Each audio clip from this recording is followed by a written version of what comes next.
Hey everybody, I'm Scotty Rocker, and I'm joined today by my partner, my musical partner and business partner, Mike Beasley, Hey, everybody. a.k.a. Beez. Yes. Beez.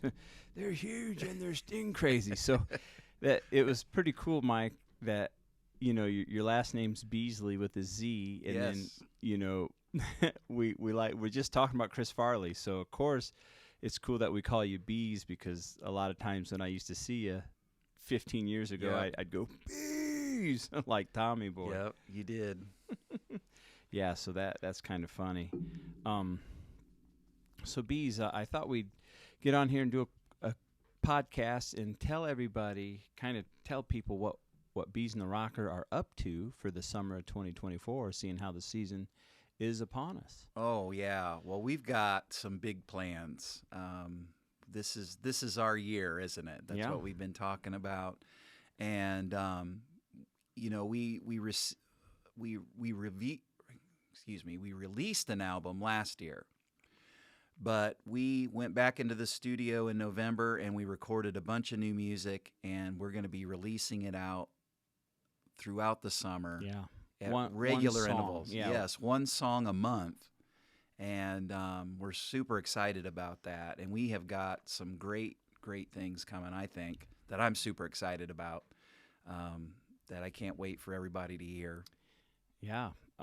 So we just released a song, I think, a week ago, maybe 2 weeks Yep. ago. And it's called She Doesn't Know My Name. Yes. And, of course, I can play some of that when I edit this. Yes. And that was our first release of the summer. Yes, it was. Yes. Right around First May. original of the summer. We usually start playing pretty heavy, right? The month of May gets pretty busy for Mhm. us. And it doesn't really slow down until, October maybe? Yes. So it's always we always have fun in the summer, so. That's why we go and we record in the winter. That is correct. That's So- we're doing that this year too. Yes, we are. Going to be back at Sweetwater, Yep. so looking forward to that. Mm-hmm. So Beez, tell people, what got you into music? Okay. Well, I mean, I always liked music growing up. Who were some of your favorite artists? So I can remember in the 80s, I can remember getting the Thriller album by Michael Jackson, and I was all about that. I can remember when MTV hit and watching all those videos, which were awesome. I can remember being really into Steve Perry's "Oh Sherry." Remember that song? Oh yeah. So the 80s were when I was growing up, really getting into music, I guess. And then, but I was pretty shy then too, so I wasn't really singing. Yeah. Definitely wasn't playing anything, or well, I shouldn't say I wasn't playing anything. I was in orchestra. Yeah. What'd you play? I played a cello. Yep. And a cello's bass clef, right? Yes, it is. So years later, when I got into church, I started playing a bass guitar. Yep. And I always kind of saw that as a fulfillment of what I had started in orchestra at North Webster Junior High before we moved away. And we moved to Warsaw, and they didn't have an orchestra there. So that kind of put an end to the cello business. So you mean to tell me little old North Webster Junior High had an orchestra and Warsaw did not? That is true. That's Yes, it funny. did. And Who was your teacher, Mr. Hatfield? It was Yep. Mr. Hatfield. All right. And I had always hoped and dreamed to get to an upright bass. Whenever they would bring us kids together for, orchestra concerts, sometimes they would put us together with the high school. Yeah. And it was in high school when you got to play the the big double bass, the Big one. upright. Yeah. And so I was enamored with it. I thought I want to play the bass someday, and maybe it'd be cool to be in a jazz band Yeah. or something, or something like that, or bluegrass, whatever. And didn't happen. But when I got into church and was regularly in church and started playing bass guitar, I kind of saw that as the fulfillment of what started with the cello. Yeah. How Problem cool was, is that? it's cool, but the problem was enough time had went by. I couldn't read I couldn't read Oh, music. you Yeah, lost your I lost darn. it. Yep. So anyways, so yeah, playing bass guitar in church was kind of my first foray into playing instrumentation as an adult. Yeah. Well, you're a solid bass player for sure. I've heard you play at church and at other events, and then of course when you play that one song of Micah's Yeah. that we play on stage. Mhm. So I can't do the tricky stuff like you can, though. I can hang in the pocket, and that's about it. But Well, I had something similar where I didn't play cello. I played trombone, which is bass clef. oh, okay, And didn't know that. yeah, well, yeah, sixth grade, and Okay, had an excellent teacher, Mr. Blackwell. You probably remember Yes. Mr. Blackwell. And so in sixth grade, I also started playing bass guitar because my cousin had a bass, and he'd let me borrow it. mm And I didn't know anything about it, but I did know how to read the bass clef, yeah, which was cool. And then when we got into high school, of course, I started practicing and learning songs best I could in junior high. When we got into high school, Mr. Blackwell needed a bass player for his jazz band. Remember they used to have jazz band, pep band, Yep, the pep band. and he says, "Well, you can read the bass clef." I said, "Well, yeah, but I don't know where those notes are on the fretboard. Yeah. I know what G and Yeah, G, B, C, D. I'm going down to G major scale there. I knew where all the notes were located on the fretboard, but I didn't know what they look like on music. yeah, And so, man, I tell you what, one night after a practice, or maybe it was a concert, Mr. Blackwell, he says, "Hey, come here." He goes, "I'll write you out a chart, and this is how you read the notes, and this is where the positions are on the fretboard." And he wrote me out a chart, and I can see it right now in my head, 35 years later. I wish I could see it in my head. Yeah, and it's so much so Coulda that used that. I can still read. And then of course he's teaching me jazz. I'm learning how to play jazz almost before I learned how to play rock and roll, and right about the same time. And man, a lot of theory there. And I really have to give Mr. Blackwell a ton of credit for the way I play and my knowledge of music theory related to the bass clef. Yeah, Thanks cool. to him. Yeah. So that so I've been doing that ever since. Now, in your case, we met later in life. Again, of course, we always knew you, because of Jenny, but your sister. But we met. Where was it? Beez? Probably someplace that one of my bands was playing. Mm-hmm. And that might have been even before I met Amber, or maybe right around the Maybe. same time. I can't remember. But I remember you were a fan of one of the bands I was in, and you started coming out. And then where's he at? He's over here. Miles. Our mutual friend, Renee, had a karaoke business. Mm-hmm. And I remember going to hear you sing. And, when you go watch people karaoke, you're like, okay, this is going to be hit or miss. How drunk are these people? Yep. Are any of them good singers? And, of course, we knew Renee was a fantastic singer. And then you get up there, and I think it was Billy Joel. Ooh, what's the matter with Oh, the yeah. clothes I'm wearing?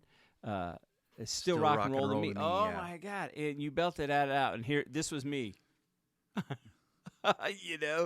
So I was like, oh, I have to remember this. This Beez can sing, Beasley can sing. So, so how'd that come about? So, yeah, that was, gosh. Yeah, I used to follow Renee around when she would host, and that was just fun and good chance to sing that kind of music, Yeah, practice up. Mm-hmm. And I did that for a while.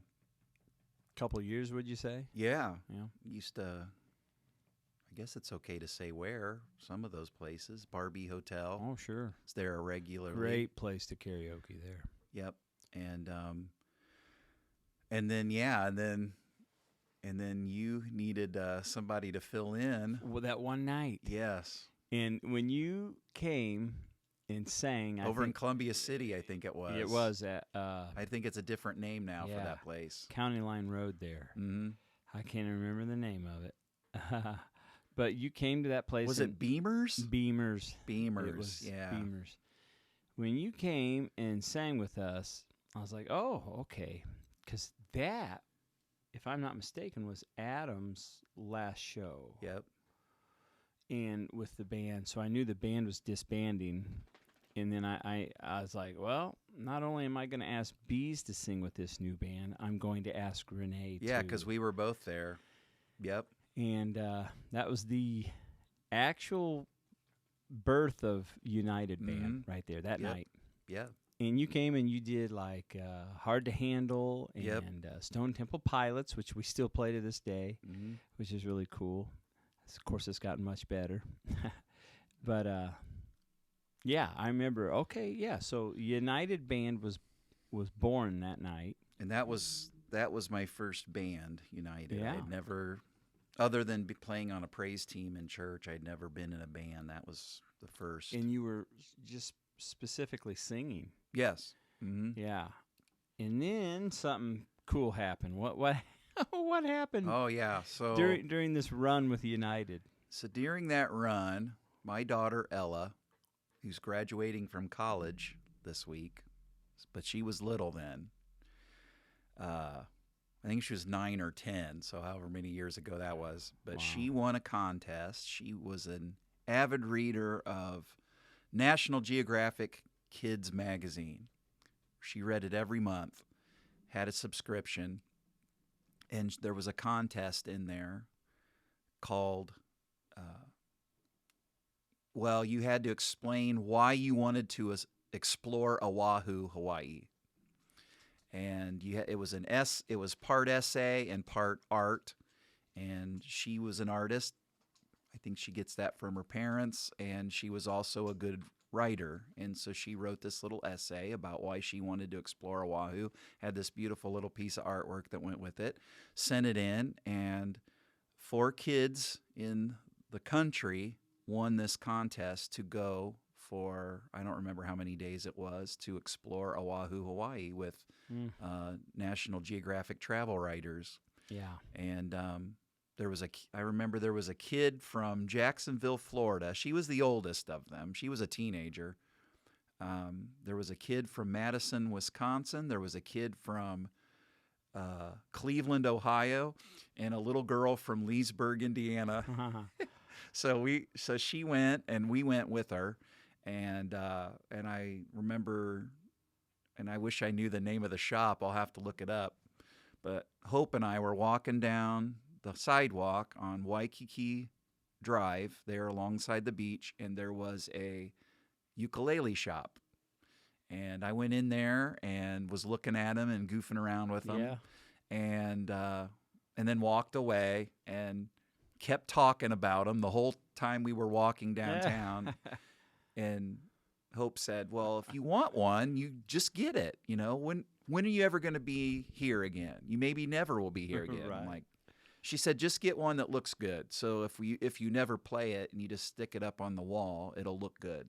So I found one that was reasonably priced, and it had a design on it. I think there's like a lizard and some foliage or something on it. And so that's what got me started. I just started goofing around with that and never put it down. And, you know, it really didn't sound, you know, once you go and you get more professional instruments, you realize that really didn't sound that great. But, Sure. But it got me started. It was a start. Yes. So then the next thing we know, we're playing someplace in Ligonier, Indiana, and B says, no, we were practicing. We were practicing for that gig, for that show. Yeah. And you like, hey, let me play a couple songs. I can play Crazy Little Thing Called Love by Queen. And I'm thinking, oh my goodness, you know, this is a rock band, and here this guy wants to play a ukulele. Okay, sounds good to me. And then, so let me get this up. And then when you plugged in and played it, I was like, holy cow, he's playing it like a rhythm guitar almost. And when we all, you know, of course, we already knew the song, but here it is with the ukulele. I'm like, holy cow, it works. Sang to perfection. I'm like, how in the heck did he learn how to sing and play that so quickly? And then there was a couple more songs that we just kept. I remember we just kept implementing. Add them into the set list. And I'm like, okay, that one works. That one works. That one works. And they sounded so freaking good. Here's Mike at 6 foot, about 6'2", 6'3", and he he's got these huge hands. He's got the little ukulele just wailing away, and the rest is history.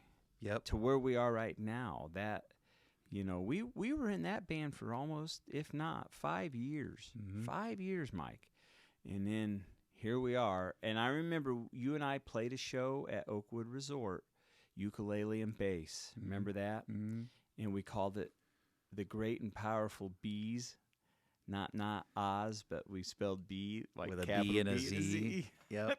Because I just thought it was cool. Because here's this big, huge, tall dude with this tiny little ukulele. I just thought it was fitting, even though you're most humble. And we did that show, and I knew then because we played like Margaritaville, Brown Eyed Girl, a bunch of nostalgic stuff that would sound good on a ukulele, as well as crazy little thing called Love and.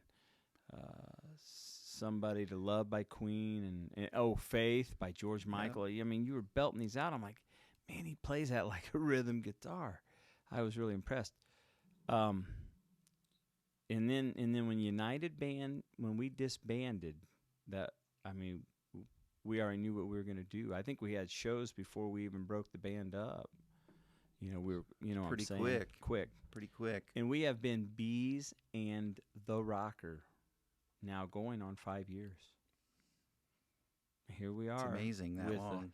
A wonderful following in the lakes area, all kind of lake parties, which is our shtick. So you've got a Hawaiian shirt on. I do. I'm wearing one right now. And that's what we do for those of you that don't know. And that's really cool that Ella won that contest, which it doesn't surprise me. And for those of you that don't know, Mike and I are brother-in-laws. So Mike's wife and my wife are married, are sisters. Yep. So Ella is my niece, and my daughter is Mike's niece. I always find it fascinating. I'm just fascinated by synchronicities, Beez. So I like to tell people that. So here you and I are. We're both left-handed. We both have, one daughter. Although I do have a stepchild. And we're both from here. We're both from Webster. We play bass. We both play bass. And then we have, and we're like, did I mention left-handed, right? Yep. Okay, so we got that, and we really like similar music. Yep. Because everything you throw at me, like I would say 98% of our set lists are songs that you can play and want to play and sing. And how often have I shot them down? Not very often. I don't. If we shoot anything down, it's because it just. Yeah, they don't all work. Yeah, it just didn't work. But you can play to anything. And so if I bring you something and it sounds decent on my end, I already know it's going to sound good when you play it because you we'll doctor you fill it in. Yeah. So those are some fun synchronicities. And then one more to add to the list that our dads now hang out and they shoot together, and I think they go fishing once in a while. So Mike's dad, Bob, and my dad, Doug. Yep. They hang out, which is kind of funny. There's some synchronicity there. there. Yeah, isn't that neat? And, of course, if you throw Micah in the mix, then it gets really wild. Micah's in the same exact category that Beez and I are in. Yep. And, so I like those synchronicities. But one thing I've noticed for 5 years, we've never had an argument. We've never been really upset with each other, I don't think, for more than 2 or 3 seconds, which is great. And I noticed with the business, too, patience. That's what, if we weren't patient, it wouldn't work. Yep. Because sometimes, I can get this gig, but Beez can't do it, or vice versa. Well, there's plenty more to come, know. So, right. It's just kind of funny how we handle the business. Not funny, but it's nice. Yeah. It's pleasant. And now speaking of the business, since you've become a musician in the last 10 years and whatnot, or at least a serious one, what do you think, what do you think about the marketing? Because Mm. you have a product now that you can sell. Yeah. What do you think of all that stuff? Well, in some ways, I'm used to marketing and using some of my skills in my other life. So you already had a panache for that. Yeah, yeah. That's awesome. So, as far as designing the website or Yeah. print pieces, Yeah. posters and flyers, the logo that we have. Which is excellent. I um, love that logo. and the artwork for the singles that we're releasing. Yeah, That's all. That's all. That's all Beez. me. He hand draws Um, those. And Well, except for she doesn't know my name. He yeah, put a great picture from it. Looks like the '90s. yes, Yeah. yep. Because that's what that It song. was. Yeah. And Cool. that's actually well, there's some people in there that we grew up with. Yep. And one of them's my wife. Hope is Yeah. in there. The redhead in the left corner is under the logo is Hope. Very cool. And so And of course, Stacy's been a lifelong Yep. friend, and she's in Mhm. that picture Yep. too. That's great. she's the one that gave me the picture. yeah, neat. I'd seen her with it before. I'm like, you still have that picture? So Well, I'll tell you what. It's no wonder that Ella won that contest because she was, as artistic as you guys are. I remember when she was young. She loved nature, yeah, animals, she still and does. insects. She Yep. loved insects. Yep. And she would oh man, I remember when she won that. So here we are. Hopefully, Mike, one of these days we'll get back to Waikiki Beach. and Oh, we'll that be- would be we'll cool. playing. Yeah, Yeah, we'll be it playing. would be wonderful. And you can go to that shop and say, "This is where it all Yeah, that began." would be great. That'd make That for would a be great, super that'd great. make for a great video there. Yeah, for sure. So what's the next song we're releasing? Well, the next, so the one that'll be coming out later this month, which will be May 26th. That sound right? Yep, that sounds right. That one is. Do you want me to say it? What it is? Mm-hmm. Tell them. Okay, so it is. It's a song that we were actually requested last summer. So we have a relationship with Chris Lake, that's the program director for WRSW, our yeah. local FM station and classic rock station, 107.3 in Warsaw, WRSW. And we do a thing. We've been doing it for how many summers now? Two We're or going on three? 3. This is our third summer. It was Chris's idea to have us go out on a boat in the area lakes on the sandbars and play live music on their pontoon decked out, and Yeah. they call it Rock the Dock. And yeah, we're going into summer number 3. Yeah. I think we were going to be on 6 lakes this summer. Yeah. It increases every summer. A 3-hour tour, by the A way. 3-hour tour, yeah. We haven't been lost yet, Not but yet. we've experienced rogue waves. Rogue We have wave. had some situations and occur. Rogue wave runners. That, Yes. slushed us. But at the end of last summer, Chris said, "Hey, why don't this is good. We want to do it again if you guys do, and would you consider writing an original song Oh, okay. for Rock the Dock next season?" And so I said, "Challenge accepted." Yeah. And I wrote this song, and it'll be called "Rockin' the Dock," and it will be coming out that Friday going into Memorial Day weekend. We again recorded with our wonderful and talented friends in the Leesburg Wrecking Crew, Yeah.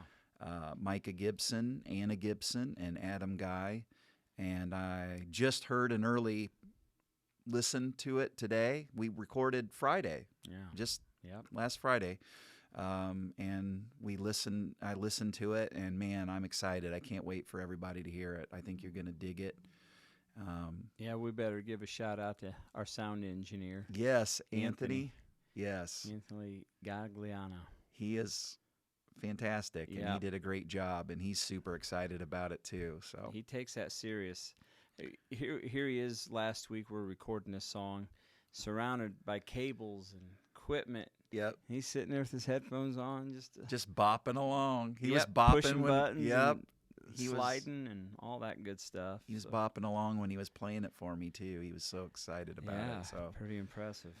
So yeah, that's our next one. That's the next one, folks. Later this month, you'll have to check it out. It'll be on the airwaves and on all of your favorite streaming and digital download and platforms. Speaking of that, you can find us at beezandtherocker.com, and you can go from there. Just pick a platform and pull us up, put us in a playlist. We have about 13 songs right now they could pick from. Yep. And more on the way. Yeah, and more on the way, about 5 or 6 more coming. Yep. So check us out, beezandtherocker.com. Rock the Dock all summer long.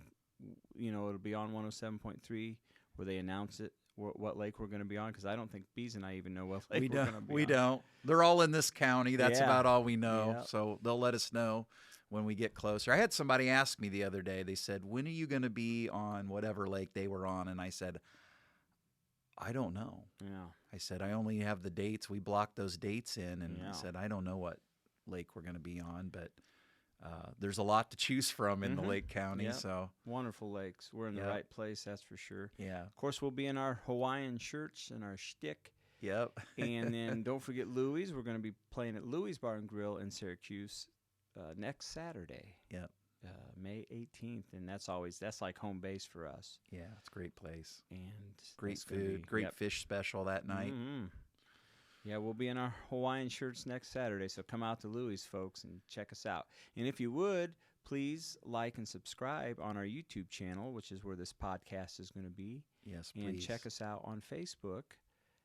And just check us out anywhere the social media platforms allow us. If you like and follow us, then you'll always be up to date when we release something new. And where we're going to play. Yep, absolutely. Well, I think this is our first podcast. Yeah. How'd it go? Did you have fun? I did have fun. Okay. I'm ready for the next one. All right. Well, everybody, thanks for tuning in, and we'll see you next time. See you next time. See you guys. I'm in love with her, but she doesn't know my name.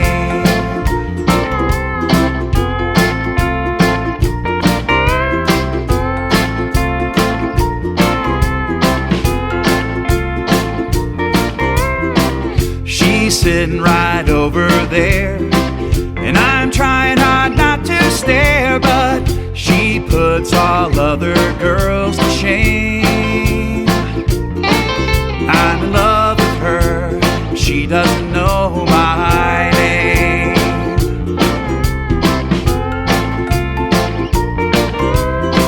She's a perfect work of art, sweet face and a golden heart. Does she know she's driving me insane?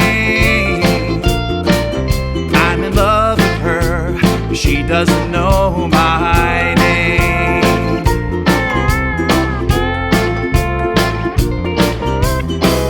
I'm stuck in a rom-com afterthought. Oh, what a predictably tired plot. Waiting for her to look at me and see me romantically. Does anybody know what I mean? If you've been there, then you know what I mean.